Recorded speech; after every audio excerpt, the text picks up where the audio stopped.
What's up, guys? JPhillyRetro, guys. Thank you so much for being here today with me. I appreciate you. I'm going to make this a pretty short episode today. Um, I'm sure by the thumbnail and by the title, you guys can tell what this episode is. It's not going to be any shopping. Just a quick disclaimer for anybody clicking on the episode to think I'm going to go thrifting or anything like that. There's going to be no thrifting, no shopping, no toy hauls in this episode. Guys, basically, it's going to be just exactly what the title says it is. I'm just going to take a few minutes to talk. I haven't really talked much about it yet on social media or on YouTube. I did make a small post Thursday morning after I heard that Hulk Hogan had passed away, but I wanted to just take a few minutes. This is actually, to be honest with you, this is just as much for me as it is for you guys. I just need to get some thoughts out before I can move on.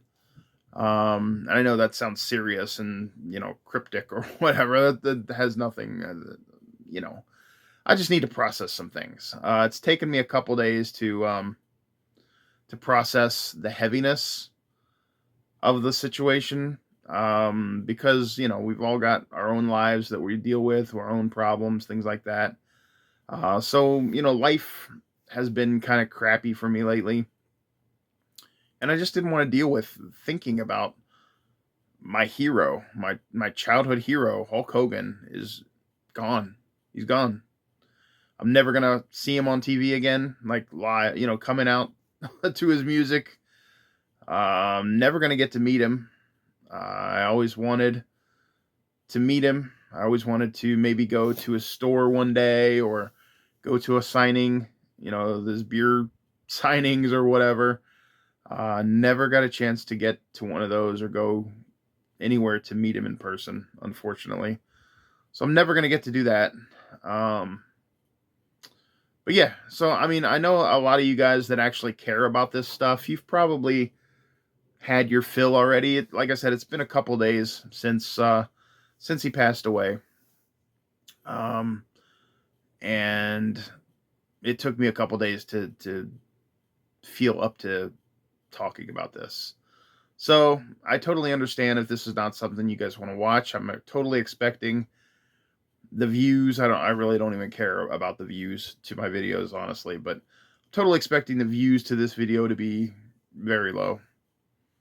But again, this is just as much for me as it is for you guys. So, just wanted to take a few minutes to talk about what this means to me. Like I said, I'm still wrapping my head around the fact that I'm never going to see Hulk Hogan live on TV again.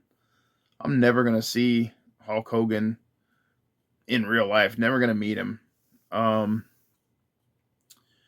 Guys, my friend Jason over at New 80s Revolution channel probably said it best. I've been watching a couple things. I've watched a couple episodes of people's videos who have talked about, what Hulk Hogan means to them or what the loss of Hulk Hogan means to them. And my friend Jason over at the New 80s Revolution probably said it best. He said Hulk Hogan was not just a part of my childhood. He wasn't even a big part of my childhood. Hulk Hogan was my childhood, and that is very true for me as well. Anytime one of these guys appear, and a lot of them are gone already, but anytime one of these guys from the 80s or 90s passes away, that's the first thing you think, man, that guy was a big part of my childhood. It sucks.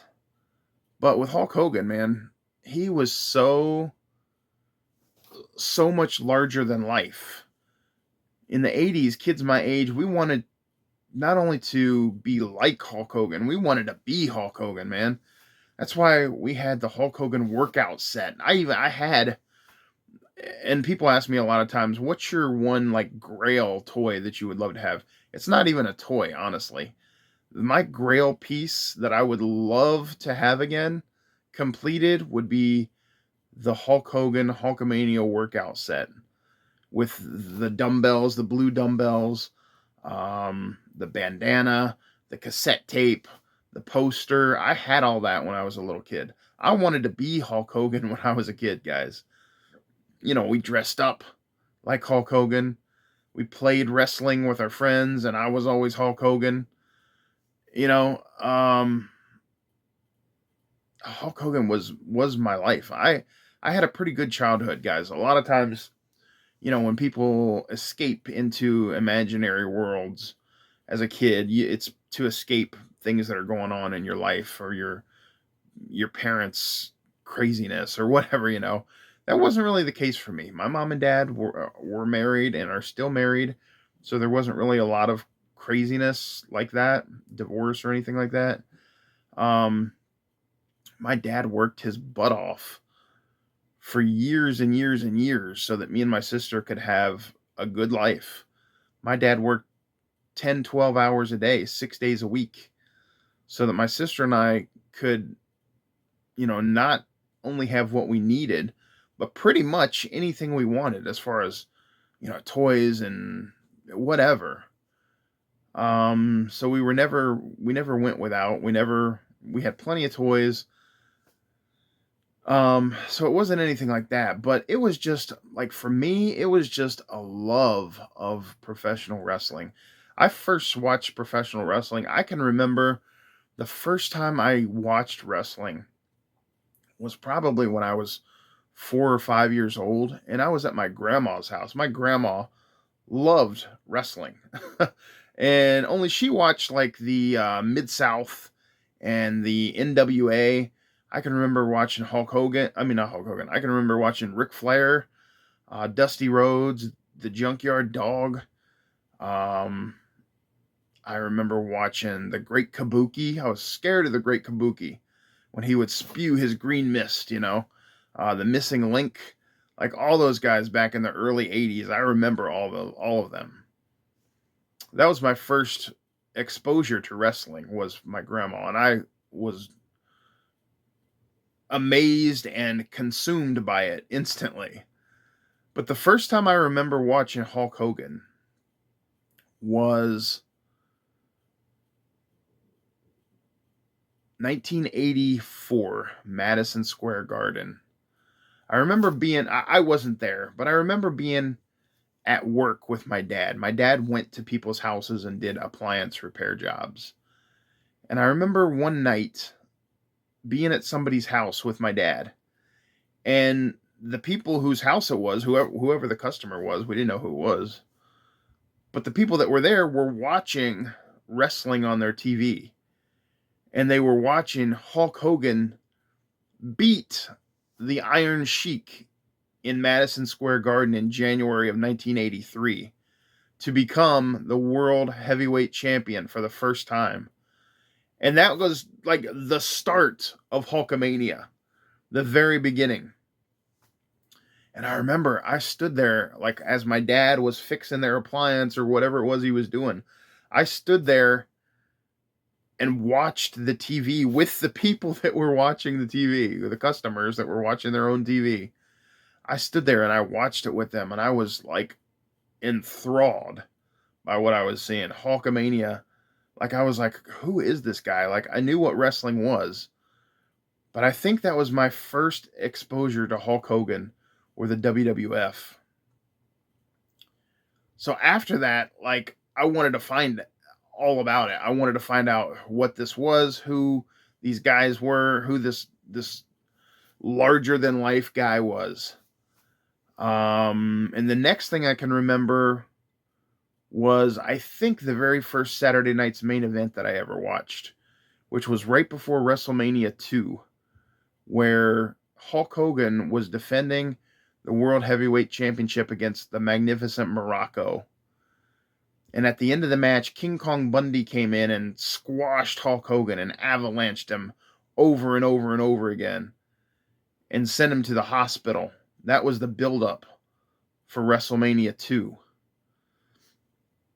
Now you guys know that in WrestleMania 2, Hulk Hogan defeated King Kong Bundy inside the big blue steel cage, which is amazing in itself. But that was the payback for what I saw on Saturday night's main event.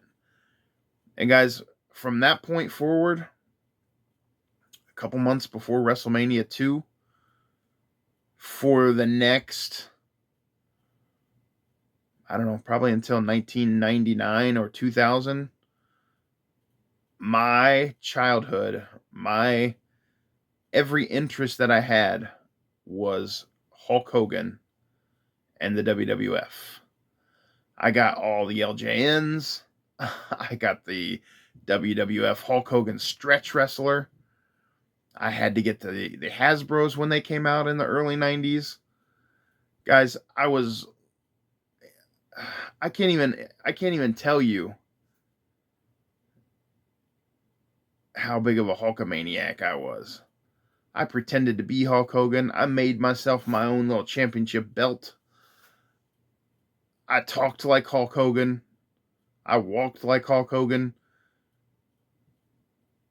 I played WWF LJN wrestlers, and I made everybody lose to Hulk Hogan.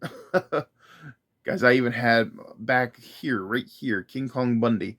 Not this exact figure, but when I was a kid, I had a King Kong Bundy figure, and I took ketchup and I smeared it all over his face, and I made Hulk Hogan bust King Kong Bundy open in his match, his LJN match against King Kong Bundy versus Hulk Hogan.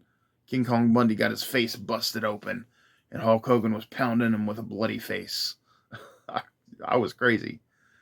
I had Hulk Hogan merchandise, shirts, t-shirts, bandana, posters on my wall. Guys, I can't even, it's, when I heard that Hulk Hogan passed away, guys, I was sitting in my kitchen, at my kitchen table with Lori, and Steven had just come in the room, and I got tears in my, like, I actually, my eyes welled up with tears, and I'm trying to fight them right now. And, Steven kind of chuckled. I was like, "What's wrong with you, Dad? What the heck?" I told him, I said, Hulk Hogan just died. And they were like, "Oh," which, I totally understand that. They don't understand. And I told Steven, I said, it may seem weird to you that I'm feeling this, but back in those days, Hulk Hogan was my childhood for years and years and years. I can remember for years I just wanted to go see Hulk Hogan wrestle, like in real life, in person. I just wanted to go to a Hulk Hogan match. For years, my dad and mom would take us to the WWF house shows at the Ohio Center, which would later become known as the Columbus Convention Center. But back then it was called the Ohio Center in Columbus, Ohio. And WWF would come, I don't know, probably every 6 months or so for a house show.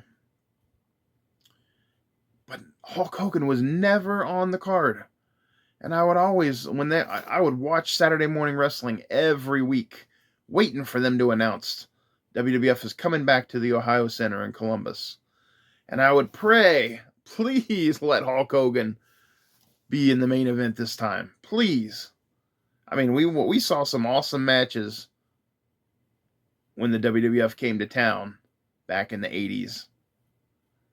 But Hulk Hogan never came to town, and I was so disappointed every time that he wasn't going to be there, because all I wanted to do when I was a kid was to be in the crowd. Like, just be in the crowd. Be in the same arena as Hulk Hogan. I finally got that chance back in 1992. We lived in Memphis, Tennessee at this time. I finally got my chance to go to a WWF event where Hulk Hogan was in the main event. And guys, I cannot tell you, I was so freaking excited. Like, my mom and dad got us, I think it was like 4th or 5th row tickets back from the ring. And the main event was Hulk Hogan and Roddy Piper in a tag team match against Ric Flair and Sid Vicious. Or Sid Justice, as he was called back then. That was the main event from the Pyramid Arena in Memphis. I still remember it. I still remember the feeling when I saw Hulk Hogan for the first time in real life. It was crazy. It still is crazy in memory. I saw him a couple times after that, later in the '90s. Um, because as we all know, in 1994, I think he went to join WCW. In 1996, he turned wrestling upside down by joining the bad side, and became a bad guy. One of the craziest heel turns ever. And created the NWO. So I actually got to see him a couple times after that as Hollywood Hulk Hogan in the NWO, and I still remember those times, every single time. Um, but guys, I mean, yeah, that's how special he was. I mean, and yeah, you've like I said at the beginning, you guys have seen and heard everybody else talk about, you know, how huge he was of a deal. And it's true, he was. But again, I just wanted to take a few minutes of your time and just share a couple memories like that with you guys. I needed to get some of it out, and I have a couple minutes to process things. It's been a couple minutes, a couple days to process it, um, so that I can talk about it without welling up with tears.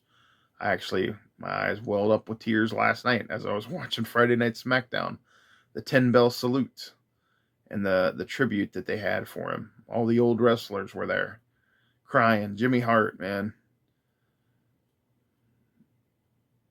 Yeah.